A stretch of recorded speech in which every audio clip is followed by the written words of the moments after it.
išgyvenate sudėtingą laikotarpį, tai akivaizdu, kad jūs persekioja nerimas, įtampa, stresas. Tikrai žinau, nes pati turėjau ne vieną tokį sudėtingą periodą, ypatingai, kai ėjau skyrybų procesą. Tai buvo mane visiškai apleidę jėgos, neturėjau energijos, kankino nemiga, kūrybiškumas buvo iki nulio.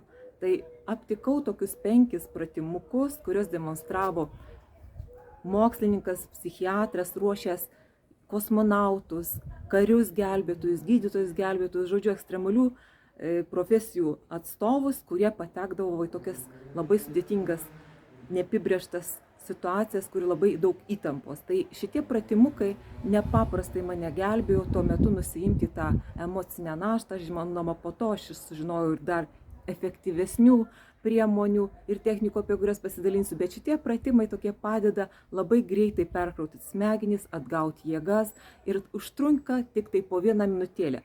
Pradžioje jūs galite naudoti po 1, po 3 minutės kiekvieną pratimą, tai važiuokit per 5 minutės jūs nepaprastai greitai galite atsipalaiduoti, atgauti jėgas, darbingumą, kūrybiškumą, kad mes galėtume susitikti jau sekančiame seminare, sekančiuose video.